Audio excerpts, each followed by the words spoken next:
नमस्कार, स्वागत है आपका आपकी अपनी कोपा क्लास में। आज हम एक ऐसे एग्ज़ाम के बारे में समझने वाले हैं जो कि गवर्नमेंट जॉब के लिए बहुत ही ज़्यादा इम्पोर्टेंट है, स्पेशली उन स्टूडेंट के लिए जो कि सीधे आईटीआई के बाद गवर्नमेंट जॉब में जाना चाहते हैं। उस परीक्षा का नाम है सीपीसीटी। यदि हम इसको हिंदी में बताएं तो इसका हिंदी में नाम होता है कंप्यूटर दक्षता प्रमाणीकरण परीक्षा। इंग्लिश में इसको बोलेंगे कंप्यूटर प्रोफिशिएंसी सर्टिफिकेशन टेस्ट। यह एक मध्य प्रदेश शासन का एग्जाम है जो कि बेसिकली होता है टाइपिंग के लिए। यदि आप यह एग्जाम पास कर लेते हैं तो ऐसा माना जाता है कि आपको कंप्यूटर का आधारभूत ज्ञान है और आप टाइपिंग भी जानते हैं। तो चलिए इसको समझते हैं डिटेल में कि यह क्या है और कितना इम्पोर्टेंट है। तो प्रश्न है कि सीपीसीटी क्या है। देखिए यहाँ पर जो लिखा हुआ है, यह जो मध्य प्रदेश शासन ने रूल बुक जारी किया है ये वही है। यहाँ पर मैंने अपने मन से कुछ भी नहीं लिखा है। यहाँ पर लिखा है शासकीय पदों के उम्मीदवारों की कंप्यूटर दक्षता एवं टाइपिंग कौशल। कौन सा?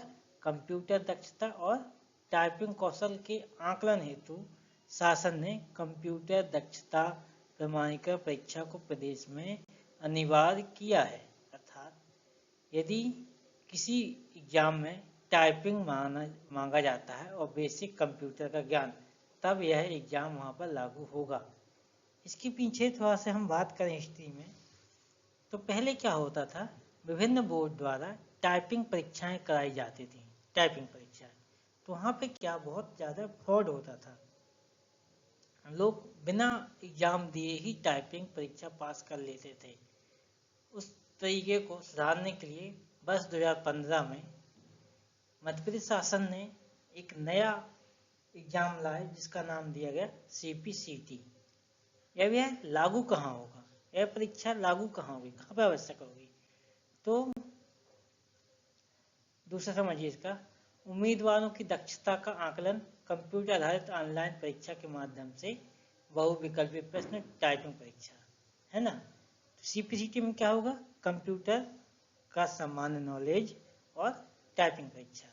महत्व क्यों है, कितना महत्व है?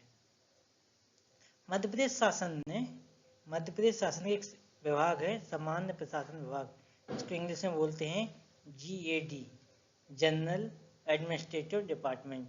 होता क्या है, जितने भी सामान्य निर्देश निकाले जाते हैं ये जीएडी ही निकालता है। तो इसने मध्य प्रदेश शासन के आदेश पर एक आदेश निकाला दिनांक 26 फरवरी 2015 को। इसमें क्या बोला कि विभिन्न विभागों में data entry operator, IT operator, सहायक ग्रेड 3, शीघ्र लेखन और स्टेनो टाइपिस्ट, अर्थात जितने भी बाबू हैं, कंप्यूटर ऑपरेटर हैं और स्टेनो हैं, इनके लिए यदि कहीं पर क्या लगता है, जहां कंप्यूटर दक्षता एवं टाइपिंग कौशल प्राथमिक योग्यता है, वहां पर यह सीपीसीटी कंप्यूटर दक्षता एवं टाइपिंग कौशल प्राथमिक योग्यता है। तो कंप्यूटर दक्षता प्रमाणिका परीक्षा था सीपीसीटी में उत्तीर्ण होना एक अनिवार्य योग्यता है। मतलब इसका सीधे सा मतलब ये है कि बिना सीपीसीटी पास किए आप इन पदों पर नहीं जा सकते हैं। देखिए जितने भी मध्य प्रदेश शासन में ऑफिस वाली पोस्ट है, जैसे कि क्लर्क और कंप्यूटर ऑपरेटर, क्लर्क हो गया, कंप्यूटर ऑपरेटर हो गया, स्टेनो हो गया। क्लर्क को हम आम भाषा में जाना जाता है बाबू के नाम से। बाबू, चाहे आप तहसील में चले जाएं या तो आप कलेक्ट्रेट में चले जाएं, ये आपको मिल जाएंगे। तो उस पद पे जाने के लिए आपको सीपीसीटी पास होना अनिवार्य है। इसके साथ ही शासकीय सेवा में तब जा ही सकते हैं, साथ ही साथ जो कलेक्ट्रेट में या तहसील में जो संविदा नियुक्ति होती है, संविदा नियुक्ति में इच्छुक उम्मीदवार सीपीसीटी परीक्षा में भाग लेकर अपना स्कोर कार्ड प्राप्त कर सकते हैं। देखिए जो कलेक्ट्रेट वगैरह में, हर जिले के कलेक्ट्रेट में कुछ लोग संविदा बेस पे लगते हैं, वहाँ पर भी आप टाइपिंग परीक्षा का या CPCT स्कोर कार्ड लगा सकते हैं। और लगा क्या सकते हैं, वहाँ पे मांगा ही जाता है, बिना टाइपिंग के आपको वहाँ भी नहीं लिया जाता है। तो आप इतना समझिए कि जितना भी ऑफिस वाला पोस्ट है वहाँ पर आपको CPCT परीक्षा पास करके ही जाना पड़ेगा। चलते हैं नेक्स्ट स्लाइड पर। अब यहाँ पर देखिए, यदि आप वर्तमान वर्ष में मन बना रहे हैं CPCT परीक्षा देने के लिए, तो अभी तक जो शेड्यूल था वर्ष 2024-25 के लिए, इसमें अभी तक 4 एग्जाम हमारे हो चुके हैं। 4 एग्जाम हो चुके हैं। यह एग्जाम हर 3 महीने में होता है, हर 3 मंथ में एग्जाम होता है। तो जुलाई, सितंबर, नवंबर और जनवरी 4 एग्जाम हो चुके हैं। एक एग्जाम बचा है मार्च का, जिसके लिए ऑनलाइन फॉर्म बहुत जल्द आने वाले हैं। तो यदि आप यह एग्जाम देना चाहते हैं तो इसका आप बिल्कुल ऑनलाइन फॉर्म भरिए, जिसकी संभावित परीक्षा तिथि है 14 मार्च, 15 मार्च और 16 मार्च। यह तो हो गई एग्जाम की बात। इसके आगे चलते हैं। हाँ, अब परीक्षा के लिए एलिजिबिलिटी अर्थात योग्यता क्या है। पहली योग्यता इसकी कि आप 18+ हो, अर्थात रजिस्ट्रेशन जिस दिन आप करवा रहे हैं उस दिन आपकी एज जो है 18 साल या उससे ऊपर होनी चाहिए, पहली योग्यता। दूसरी, या तो आप 12th पास हों अथवा आप कोई पॉलिटेक्निक डिप्लोमा किए हैं और आप 10वीं पास हैं। या तो आप 12th पास हैं या कोई पॉलिटेक्निक डिप्लोमा किए हैं और 10वीं पास हैं, तो भी आप इस परीक्षा को दे सकते हैं। देखिए, जहाँ तक मेरा अनुमान है 95%, इससे ज़्यादा बोले 98% लोग 12वीं पास करके ही ITI करने आते हैं कोपा। सीधे 10वीं से बहुत कम लोग आते हैं। हालांकि उसकी योग्यता 10वीं है, 10वीं के आधार पर भी आप कर सकते हैं, लेकिन अधिकतर लोग 12वीं पास करके ही ITI करने आते हैं। तो यहाँ पे संभावना है कि आप सभी लोग इस एग्जाम के लिए क्वालिफाई होंगे। अब देखिए, जो एग्जाम होता है इसमें कोई पोस्ट नहीं आती है कि 300 पोस्ट पर सिलेक्शन होगा या 1000 पोस्ट पर सिलेक्शन होगा। यदि यहाँ पर 1 लाख फॉर्म भरते हैं, 1 लाख फॉर्म भरे जाते हैं और 1 लाख लोग पास हो जाते हैं तो सभी को स्कोर कार्ड मिल जाएगा। लेकिन पास होने के लिए मिनिमम क्राइटेरिया क्या है? So the minimum passing score for CPCT is 50%, अर्थात कम से कम 50% नंबर आपको लाना ही है। कैसे? जो रिटर्न एग्जाम होता है MCQ वाला बहुविकल्पी प्रश्न, उसमें क्वेश्चन आते हैं 75। तो 75 के आधे कितने हुए?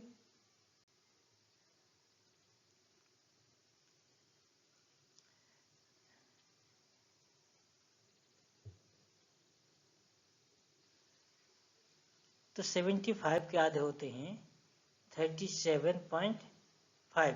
तो इतने नंबर लिख के आपको लाना पड़ेगा 38 नंबर, क्योंकि हर क्वेश्चन होता है 1 नंबर का। यदि आप 75 में से 38 ले आते हैं तो आप पास हो जाते हैं कंप्यूटर में, थ्योरी पासिंग में। टाइपिंग में पास होने के लिए आपको इंग्लिश में चाहिए मिनिमम 30 वर्ड पर मिनट की स्पीड, 30 शब्द प्रति मिनट की स्पीड आपको इंग्लिश में चाहिए। यदि हिंदी टाइपिंग में पास होना है तो आपको मिनिमम 20 शब्द प्रति मिनट की स्पीड चाहिए हिंदी में। अब देखिए, जो स्कोर कार्ड आता है आपका, उसमें किस प्रकार से परसेंटेज का निर्धारण होता है। यदि इंग्लिश में आपकी स्पीड है 30 से 40 शब्द प्रति मिनट, तो आपका परसेंटेज बनेगा 50%।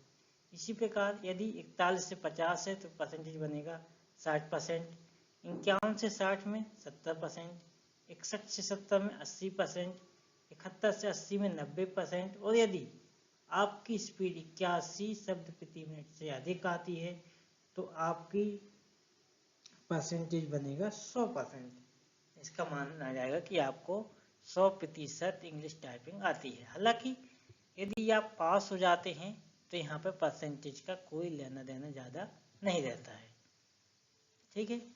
इसी प्रकार हिंदी में यदि आप मिनिमम से मिनिमम 20 शब्द प्रति मिनट की स्पीड लेके आते हैं तो आप 50% स्कोर के साथ पास हो सकते हैं। इसमें केवल पास होना ही इम्पोर्टेंट है, ठीक है। चलते हैं नेक्स्ट स्लाइड पर।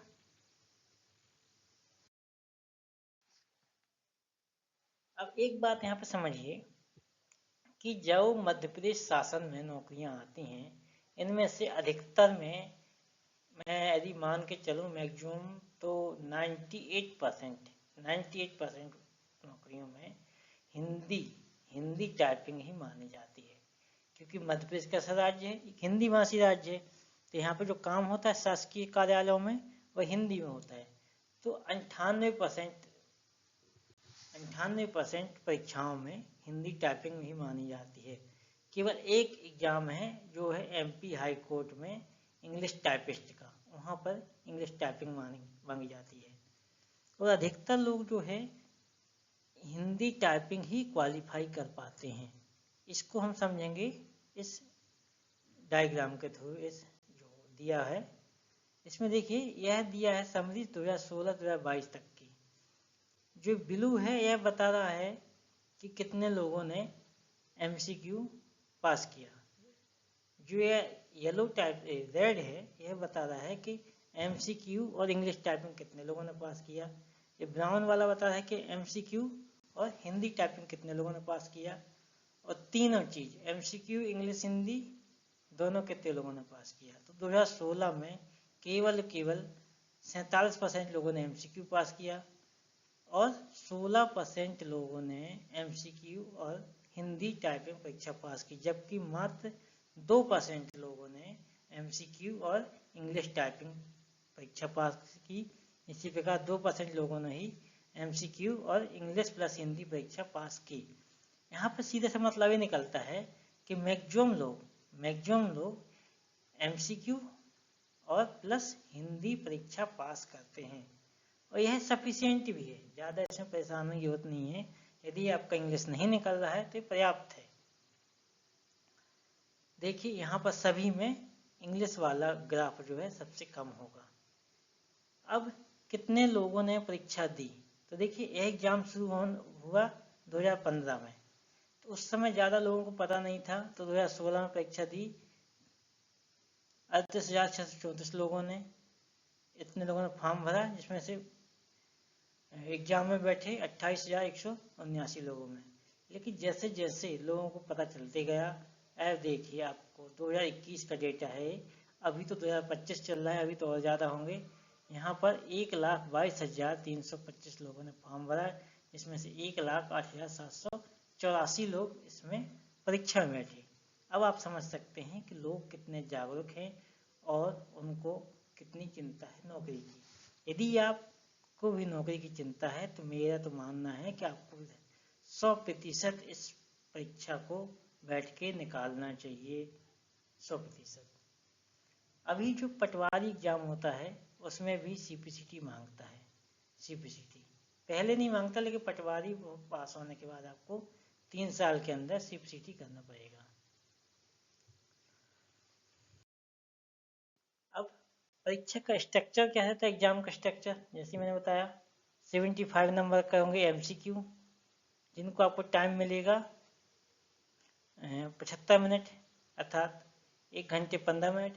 और 75 में भी 50 नंबर का कंप्यूटर रहता है, प्योर कंप्यूटर, सामान्य कंप्यूटर। और 25 नंबर का अलग अलग मैथ भी रहेगी, इसमें हिंदी भी रहेगी, इंग्लिश भी रहेगी, जीके रीजनिंग सब मिक्सचर इसमें 25 नंबर में रहता है। तो आप तो ITI कोपा वाले हैं, आपका कंप्यूटर स्ट्रॉन्ग है, तो आप यहाँ पे इससे एग्जाम निकाल लेंगे। और दूसरा होता है इंग्लिश टाइपिंग और हिंदी टाइपिंग। ये तो बता दिया मैंने। इंग्लिश टाइपिंग कितने मिनट की होती है, 15 मिनट की इंग्लिश टाइपिंग होती है और 15 मिनट की हिंदी टाइपिंग होती है, ठीक है। तो यह था छोटी सी चर्चा किसके बारे में, सीपीसीटी एग्जाम के बारे में। यदि आप इसके पे एग्जाम देना चाहते हैं तो आप कमेंट करके बताएं, हम इसमें इसके जो पेपर आते हैं उनका एनालिसिस करेंगे। और जितने लोग गवर्नमेंट जॉब के लिए चाहते हैं उनको तो 100% एग्जाम देना चाहिए और परीक्षा में पास होना चाहिए। तो चलिए आज की चर्चा यहीं ख़त्म करते हैं।